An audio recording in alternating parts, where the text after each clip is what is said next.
West Bank के Zenin में फिलिस्तीनी रिफ्यूजी कैंप पर इजराइल का हमला हुआ है। इजराइल के जरिए किए गए इस हमले में 3 बच्चों समेत 12 लोगों की मौत हुई है। 120 से ज़्यादा लोगों के घायल होने की खबर आ रही है।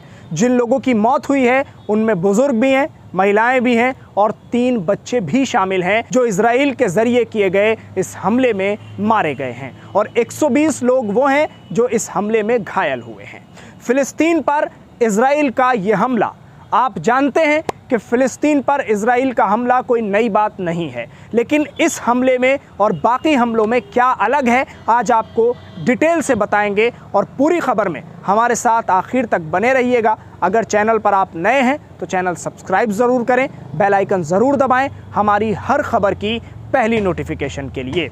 इजराइल के ज़रिए ड्रोन से किए गए इस हमले में 12 लोगों की मौत हुई, 120 लोग घायल हो गए। ये एक रेफ्यूजी कैंप था जो जेनिन में था। इस जेनिन में रेफ्यूजी कैंप पर हमला किया गया इजराइल के ज़रिए, ड्रोन से इस हमले को किया गया और ख़बरों के अनुसार 2000 फौजी उतारे गए थे इस रेफ्यूजी कैंप पर हमला करने के लिए इजराइल के ज़रिए। जैसा कि मैंने आपसे कहा कि बाकी हमले और ये हमला कुछ अलग है, क्योंकि आप जानते हैं कि रमज़ान जब आता है तो फ़िलिस्तीन पर इजरायली फोर्सेस का हमला बढ़ जाता है, जुल्म बढ़ जाता है और इजरायली फ़ौजी निहत्थे फ़िलिस्तीनियों पर लगातार वार करते नज़र आते हैं, उनको घसीटते नज़र आते हैं, उनको मारते पीटते नज़र आते हैं, उनको मस्जिद में जाने से रोकते नज़र आते हैं, उनको उनकी नमाज अदा करने से रोकते नज़र आते हैं। ये सारी चीज़ें फ़िलिस्तीन पर मुसलसल चलती रहती हैं। लेकिन वेस्ट बैंक के जेनिन में ये हमला क्यों किया गया,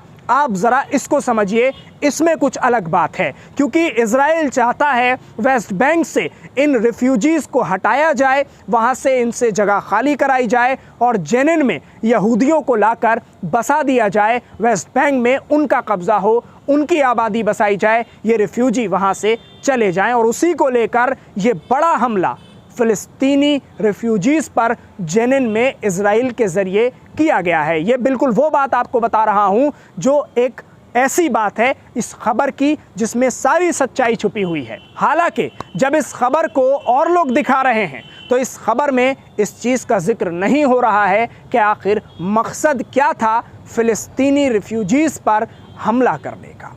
लेकिन आप मकसद समझिए, अपने लोगों को बसाना, फ़िलिस्तीनियों से जगह को खाली कराना, यही चीज़ जो मस्जिद अक्सा पे लगातार इजरायली फोर्सेस करते चले आ रहे हैं, आज कई साल के बाद जेनिन में उसी कार्रवाई को अंजाम दिया गया है और वहाँ से रिफ्यूजी कैंप जो लगे हुए थे उनमें एक ऐसा हमला किया गया जिसमें ना तो मासूम छोटे छोटे बच्चे बचे हैं और ना ही महिलाएं, बुजुर्ग, नौजवान। उसमें 12 लोगों की मौत हुई है जिसमें 3 बच्चे भी शामिल हैं। क्या उन बच्चों के पास भी हथियार थे?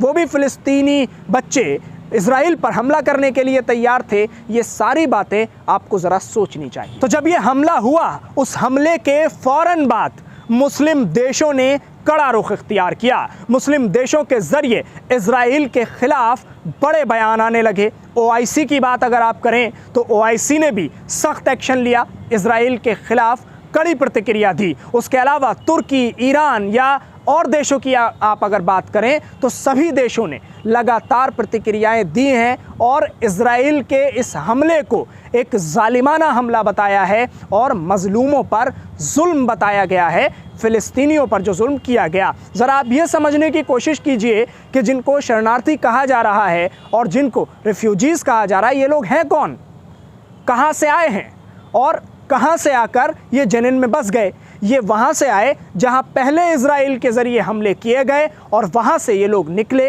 और जेनिन में आकर बस गए। अब इसको कहा जा रहा है कुछ मुल्कों के ज़रिए, जहाँ एक तरफ मुस्लिम ममालिक इजराइल के ख़िलाफ़ मोर्चा खोल चुके हैं, कड़ी प्रतिक्रियाएं दे रहे हैं। उसी के साथ साथ ब्रिटेन और US की अगर आप बात करें तो उन्होंने कहा है कि इजराइल को अपने सेल्फ डिफेंस का पूरा हक हासिल है।